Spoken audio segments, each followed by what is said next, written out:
estamos aqui com a professora Angélica Alves da Cunha Marques. Ela é professora da Universidade de Brasília e do Programa de Pós-Graduação em Ciência e Formação da UNB. A primeira pergunta que eu queria fazer para você é por que você optou por esse tema de pesquisa, que é justamente a história da arqueologia, né, na realidade brasileira. Bem, há 17 anos, quando eu ingressei no curso de arqueologia, eu fiquei muito curiosa por conhecer a história dessa disciplina no Brasil, afinal seria a área na qual me formaria. E ao indagar os professores, o que eu ouvi era que os conceitos arquivísticos tinham sido importados de outros países, que nós éramos herdeiros da arqueologia francesa, norte-americana, que a história da arqueologia aqui no Brasil era incipiente. E isso me deixou mais curiosa ainda e inquieta, estimulada a enveredar por esse caminho da pesquisa. Só que naquele contexto nós tínhamos poucos professores, sobretudo que pudessem orientar projetos de iniciação científica, porque o nosso curso é o único curso no Brasil que não tem monografia ou TCC. Então a pesquisa na graduação lá é desenvolvida por meio de projeto de iniciação científica. E à época eu tive a felicidade, a sorte de conhecer a professora Georgette. Eu nunca fui aluna dela de sala de aula, mas pude conhecê-la. E ela tinha um projeto que era sobre a produção científica sobre arqueologia. E aí, a partir desse projeto, eu pude conhecer um pouco sobre o cenário da pesquisa sobre arquivo e arqueologia na área, e já foi um gancho para aquilo que eu pensava no primeiro momento que seria a memória da arqueologia no Brasil, que na verdade foi o tema que eu desenvolvi no meu mestrado, né? Então, no mestrado já com conhecimento mínimo de metodologia científica, né, do que seria uma pesquisa mesmo científica, eu pude explorar um pouco dos documentos custodiados pelo Arquivo Nacional, do próprio Fundo Arquivo Nacional, e conhecer um pouco então das primeiras iniciativas, dos primeiros cursos, dos principais atores, conhecer um pouco quais eram os docentes dos cursos criados até então, formação, titulação, e atualizar um pouco do que eu tinha feito na iniciação científica sobre a produção. Então, na verdade, foi uma inquietação pessoal no sentido de entender a identidade da disciplina e a identidade profissional, para que quando algum amigo, algum familiar perguntasse que curso você faz e eu falasse arqueologia e meio que automaticamente, né, o quê? Eu soubesse falar o que era de fato a arqueologia. Então, na verdade, o que aparece no meu currículo Lattes acabou sendo a trajetória da minha vida, né, porque eu pude conhecer então a área que me formava. E no caso, então, são muitos anos, né, trabalhando com a história da arqueologia no Brasil e sendo uma referência nos estudos teóricos e históricos sobre arqueologia. Durante toda essa trajetória, quais são os principais resultados que você aponta na sua pesquisa? Bem, primeiro foi então conhecer esse cenário da produção científica de interesse para os arquivos e arqueologia na pós-graduação, porque hoje nós temos um programa específico, né, um programa stricto sensu, que é o do Rio, da Unirio, mas à época do início da pesquisa nós não tínhamos nenhum. Então a produção pulverizada em vários programas de pós-graduação, história, administração, odontologia, saúde pública, medicina. Primeiro foi isso, poder acompanhar essa atualização desse mapeamento, conhecer um pouco do histórico de criação de cada um dos cursos, até a gente chegar na configuração atual. Conhecer os atores que tomaram frente dessas iniciativas, porque o que eu tenho percebido, e eu acho que daqui para frente eu vou me devotar a esse trabalho, é que assim, a gente tem algumas pessoas que vestiram a camisa e por conhecimento, por interesse, por articulação política, por uma visão mais prospectiva mesmo, conseguiram implantar esses cursos e, enfim, abrir espaço na universidade para arquivologia. Ainda que, é o que eu tenho dito, que vários anônimos contribuíram e nós nunca conheceremos os seus nomes, o que é uma pena, mas que a gente possa conhecer pelo menos, né, nomes que se destacaram nas universidades, no próprio Arquivo Nacional. Exatamente. E não só isso, né, porque à medida que a gente vai pesquisando, a gente vai tendo mais curiosidade, mais dúvidas do que respostas, as inquietações vão ficando mais complexas, e o que eu percebi que não bastava estudar a história da arquivologia no Brasil, que a gente teria que tentar entender de alguma forma em que medida houve interlocução entre aquilo que se pretendia como arquivologia no Brasil e a arquivologia que vinha se configurando no mundo. Então, por que nós temos essa fala naturalizada de que somos herdeiros da arquivologia francesa e da norte-americana, né? Em alguns casos, por exemplo, no caso de São Paulo, que tem um vínculo muito forte com a Espanha. Com a Espanha, exatamente. Então, eu fiquei pensando assim, nós fomos herdeiros da arquivologia francesa na sua perspectiva mais tradicional, nós ainda somos, uma vez que aqui hoje no Brasil a arquivologia está muito próxima da ciência da informação, e isso não acontece na França, por exemplo. Então, é um caso especial, né? Especial, a gente vê que em cada país a gente tem uma configuração diferente. Não só no contexto histórico, mas na configuração atual. Então, eu tenho tentado hoje expandir um pouco dos meus interesses de pesquisa. É claro que eu não consigo fazer isso sozinho, é muita coisa. Então, agora eu já tenho orientações de iniciação científica, de mestrado, de doutorado. Tem um outro projeto que é financiado pela CAPES. Então, a gente tem tentado jogar sementes para que outros façam e possam nos ajudar nesse mapeamento que eu diria que é primeiramente histórico, epistemológico e também teórico da disciplina. É justamente o tipo de pesquisa que possibilita a construção de uma identidade, né? De saber justamente de como é que se constituiu, quais foram as bases e até que ponto esses vínculos que são tidos como naturalizados, né, em relação à Espanha, Estados Unidos e a França, realmente ocorrem, porque sim, na realidade dos cursos de graduação em arqueologia ela é muito diversa, pela própria diversidade do país, diversidade histórica, inclusive da constituição dos acervos arquivísticos, né? Se a gente for pensar. Eu acho que essas informações, elas procedem, mas a gente precisa investigar e entender em que medida essas iniciativas convergiram para essa identidade, é difícil adjetivar, multifacetada, plural, da arquivologia no Brasil, né? E um fato que eu acredito que fica muito relacionado a isso é a própria questão do tamanho da arquivologia no Brasil. Sim. Né? Porque se a gente compara com outros países, ninguém tem 16 cursos de arquivologia, por exemplo, né? Ou mais de 5.000 profissionais formados. Então, sim, isso dita muito. Tem algo, acho que um pouco dessa questão que você está abordando, multifacetada, né? Sim. Parece pouco se nós compararmos com outras áreas e disciplinas mais tradicionais, com a própria história, da qual fomos considerados auxiliares por muito tempo, da administração, hoje da ciência da informação, que conseguiu uma visibilidade acadêmica institucional muito grande. Mas se nós considerarmos que a institucionalização da arquivologia no Brasil é da década de 1960, isso é pouco tempo historicamente, é uma produção científica significativa, uma expansão dos cursos muito grande, sobretudo a partir do Reúne, né, a partir da primeira década do século XXI.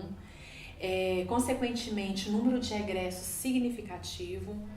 Então, assim, eu acho que a gente não tem que tomar mais cuidado ao dizer que a gente não tem produção científica, que a gente não tem curso, que a arquivologia é pequena. Nós temos conquistado espaços que são muito significativos, quiçá promissores. E em relação ao que você disse de construir uma rede de orientandos, né, que vão visar estudar o histórico da arquivologia, nesse caso, não só focado na realidade brasileira, em relação aos grupos de pesquisa? Nós temos o FETA, do qual você faz parte, que é o grupo liderado pela professora Cíntia Roncalho e co-liderado por mim, que é Fundamentos Históricos, Epistemológicos e Teóricos da Arquivologia, não só no Brasil, uma perspectiva mais ampla, inclusive nós temos participantes de outros países, né? E nós temos também, porque a entrada lá na UNB atual, a seleção para a entrada no programa de pós-graduação, ela é feita mediante projetos de pesquisa que são registrados nos currículos Lattes dos professores. Então, no âmbito dos interesses do FET, eu tenho um projeto de pesquisa que, na verdade, é aquele que a professora Georgette liderava, aquele que me abrigou em 2002, que abrigou o meu PROIC, a minha dissertação, a minha tese, o meu projeto de estágio pós-doutoral, e aí ela passou para mim porque ela também tem outros interesses de pesquisa. Então eu tenho esse projeto que tem abrigado as pesquisas atualmente sob minha orientação, que é sobre a institucionalização da arquivologia no Brasil a partir das suas interlocuções internacionais, sendo que o foco que eu tenho me dedicado agora é sobre as contribuições francesas nessa institucionalização, que foi resultado da minha pesquisa de estágio pós-doutoral desenvolvida entre 2014 e 2015, sob a orientação da própria Georgette. Bom, agora, no caso, você já está até adiantando, né, a próxima pergunta, que é, então, quais são então esses projetos recentes e, mais do que os recentes, os projetos futuros que você pensa em trabalhar relacionado a isso ou não? Bem, eu costumo dizer que o que eu estudei aqui no Brasil em 14 anos parece que foi menos do que eu estudei em 6 meses. Enquanto eu estive no meu estágio pós-doutorado na França, eu trouxe mais de 6.000 imagens de documentos, porque eu tive acesso aos documentos custodiados pelos Archives Nationaux, pelos arquivos das embaixadas, dos consulados. Então eu preciso me debruçar sobre essa documentação para que eu possa atingir os resultados do meu pós-doutorado. Então eu acredito que eu vou ler documentos em francês para o resto da minha vida e que isso vai se desdobrar em outros projetos ou subprojetos, né?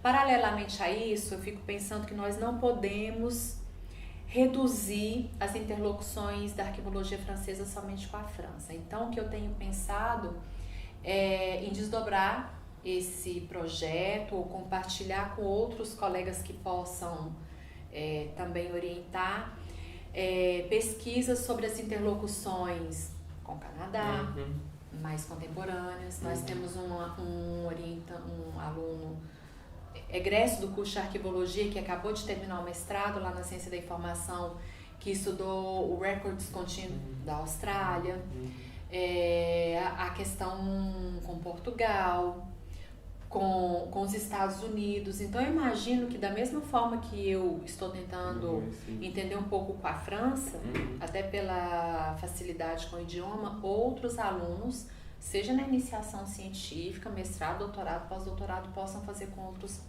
países. O que eu tenho tentado investir é na graduação, justamente por termos carência de pesquisa na graduação. E como a minha sementinha veio do PROIC, eu sou fruto de um PROIC, e a minha também. Eu acredito muito nisso. Então eu vejo uma carência, eu vejo que os alunos querem, os professores também, mas por várias questões acabam não orientando. Então, todos os anos eu abro vaga de orientação no PROIC. E isso me deixa muito feliz, porque os meus atuais orientandos de doutorado foram meus orientandos de PROIC e de mestrado. Então, é um investimento que a gente vê que dá frutos. Talvez daqui a um tempo eles já estejam dando aula, né? Porque a gente sabe que a gente não tem essa tradição aqui no Brasil de os arquivistas terem interesse na docência, na academia. E os nossos mestres vão se aposentar e quem os substituirá? Então nós temos que pensar nisso também, né? Então eu tenho tentado investir na pesquisa na graduação, ainda que eu tenha um orientando por ano. Mas já é orientando por ano. Né? Já é uma sementinha. E eu acho que a gente precisa ampliar isso, porque é o que eu digo. Esta pesquisa não é minha. Eu fui só um instrumento. Engraçado, né, que quando aconteceu aquela história dos prêmios e tem uma repercussão, né, até pela CAPES, não fui eu a premiada, foi a arquivologia. Exatamente. Né? A partir do momento que você escreve uma dissertação, uma tese, um livro, não é mais meu, né? É para os outros.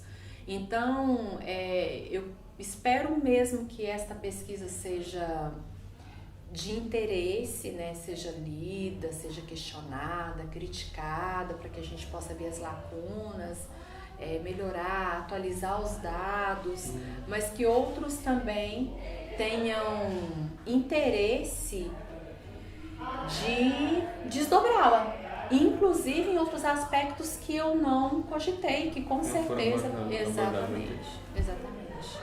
Então, eu acho que a gente está plantando para que outras gerações possam colher, assim como outros plantaram para que nós estivéssemos aqui hoje falando da arquivologia como uma disciplina científica que era algo inimaginável há alguns anos. Se você pensar, por exemplo, nos manuais de arqueologia que foram publicados nos anos 70, por exemplo, né, no Brasil, e pensar o quanto a área cresceu, né, e se aprofundou em relação às suas metodologias, as suas abordagens, né? E diversificou essas abordagens, né? Porque hoje eu tenho um posicionamento, você tem outro, a gente consegue dialogar, não com base no achismo, mas com pesquisas que são sérias e que verticalizam esses posicionamentos, né? Então, por isso que eu digo, nós temos uma produção científica significativa e nós temos, sim, uma disciplina científica no Brasil. O tema do César, né, dessa edição do César, é justamente a questão das convergências e das perspectivas da arqueologia. Eu queria que você comentasse um pouco a respeito o que a arqueologia tem convergido e quais são as perspectivas futuras para a arqueologia. Evidentemente, pelas próprias características do nosso objeto de estudo, que é o arquivo, os documentos produzidos por diferentes instituições e pessoas, nós temos uma diversidade de olhares desde a produção, acumulação, organização e usos desse objeto, né? Então, nós não teríamos um ponto de convergência, mas eu acredito que vários pontos de convergência. Inclusive nas correntes teóricas, né, que a gente estuda os manuais da área, internacionais e nacionais, na própria produção científica pulverizada em vários programas de pós-graduação e que abriga diferentes temáticas, desde estudos de caso que retratam a organização de acervos privados ou, enfim, pessoais ou institucionais, até questões mais teórico-epistemológicas. Então, assim, falar em convergência não é extinguir a diversidade, evidentemente. Mas eu penso em convergência no sentido de identidade disciplinar, né? Então, nós temos objeto, nós temos métodos, nós temos princípios, alguns podem questionar se são princípios ou não, mas nós temos uma teoria que vai ser sedimentada, nós temos produção científica, nós temos espaço acadêmico institucional, ainda que por vezes dependente de outras áreas, como a ciência da informação no Brasil. Então, acredito que ao relacionar todos esses aspectos, nós temos uma convergência para a identidade da disciplina e do profissional arquivista formado por essa disciplina.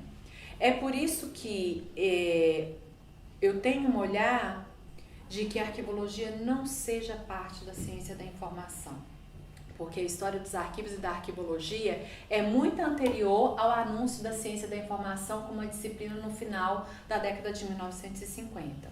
E além disso, nós temos buscado uma lapidação dessa teoria para que a gente possa entender a informação orgânica registrada, o arquivo, o documento, e aí vai depender de autor para autor, como o nosso objeto e os métodos apropriados para sua organização.